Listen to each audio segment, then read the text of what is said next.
আসসালামু আলাইকুম রহমতুল্লাহি ওয়া বারাকাতুহু। বন্ধুরা কেমন আছেন? আশা করি ইনশাআল্লাহ ভালো আছেন।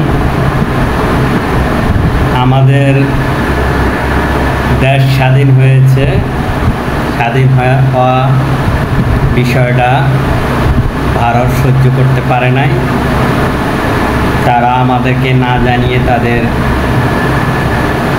সুইচ গেটগুলা খুলে দিয়ে আমাদের বাংলাদেশে বন্যা দেখিয়ে দিল। তো বন্যা দেখাইছে, এটা আমাদের জন্য ভালো হয়েছে, কারণ আমরা এখন থেকে চিন্তা করব যে বাঁধগুলা কীভাবে দেওয়া যায়। চীনের সাথে আমাদের ভালো সম্পর্ক করতে হবে এবং আমাদের প্রবাসী ভাই যারা আছেন সবাই মিলেমিশে আমরা ইনশাআল্লাহ বাঁধগুলার ব্যাপারে এই যুদ্ধের পর থেকে কোনো সরকারে এগুলোর ভূমিকা নেয় নাই, কোনো ব্যবস্থা নেয় নাই, বড় বড় কথা বলেছে।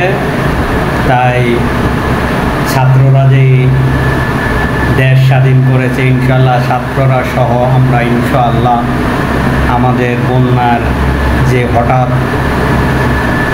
বন্যা হয়ে যায় সেটা ইন্ডিয়ার কারণে, সেটা আমরা বুঝতে পেরেছি।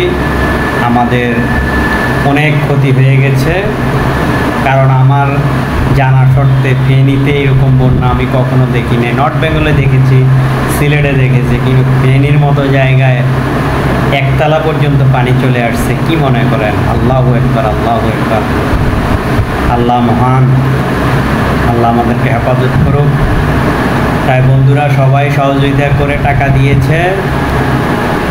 এখন পর্যন্ত সবাই যে যার মতো করে টাকা দিয়ে সহযোগিতা করতেছে। তো যাই হোক, সর্বোপরি আপনারা ফেনীর যেই মর্মান্তিক দুর্যোগ দেখা দিয়েছে সেটা ভারতের কারণে দিয়েছে। এটা আমাদের জন্য শিক্ষা। শেখ হাসিনা পালিয়ে গেছে, তো ইন্ডিয়াও আমাদেরকে দেখিয়ে দিয়েছে যে ওনারা অনেক কিছু পারেন। ভবিষ্যতে ইনশাআল্লাহ আপনারা পারবেন না। ইনশাআল্লাহ আমাদেরকে যে কষ্টটা দিয়েছেন আমাদের জন্য, আমরা এটা বুঝতেও পারলাম না যে আমরা এরকম হয়ে যাবে। তাহলে আমরা ইনশাআল্লাহ ভবিষ্যতে সতর্ক থাকবো এবং আমাদের ব্যবস্থা আমরাই করবো ইনশাআল্লাহ। তো বন্ধুরা দেখেন বন্যার পরিস্থিতি, দেখেন মেন রাস্তায় কি অবস্থা পানির। উদ্ধার করতেছে স্বেচ্ছাসেবী দল। দেখেন কত পানি। আল্লাহু আকবার, আল্লাহু আকবার। না দেখলে নয়, যে যেভাবে পারতেছে যতটুকু সাধ্য আছে কি মোটামুটি যুদ্ধের মতো পালিয়ে যাচ্ছে নিজের বসত বাড়ি থেকে। এই এক পানির যুদ্ধ।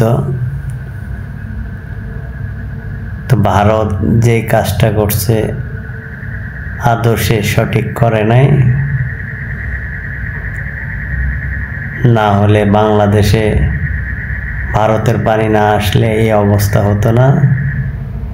আমাদের ফেনীতে যে এই কঠিন অবস্থা হবে এটা কেউ কল্পনাও করে না। দেখেন, আল্লাহু আকবার।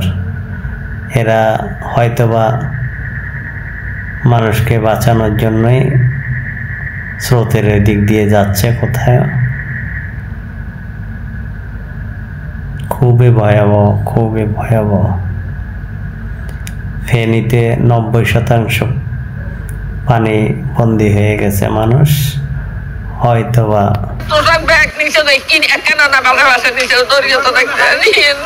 রাস্তার ভিতরে যে সুখ, এই সুদের ভিতরে তো কোনো যাওয়া কখনো সম্ভব না। এখন বাচ্চা কাচ্চা তো ছাত্র করে এখন তো যাওয়া আসায় খুব মুশকিল হয়ে গেছে। সবচেয়ে বেশি যেটা আমাদের জরুরি প্রয়োজন, আমাদের কিছু বোট প্রয়োজন, যেটা আমরা এখন সাহায্য পাচ্ছি না। এই বোটটা আমরা ঢাকা থেকে সরকার থেকে ভাড়া করে আনছি। সেই একটা বোট দিয়ে আমরা এলাকা পুরোটার মধ্যে ডিস্ট্রিবিউট করতেছি। বাংলাদেশের মানুষ একজন একজনকে সহযোগিতা করে, তাই এই যুদ্ধে আমরা জিতব ইনশাআল্লাহ নেক্সট টাইমে আমরা চীন বা নিজেদের অর্থায়নে আমরা বেড়িবাঁধগুলো দিব, এটাই প্রতিজ্ঞা করি।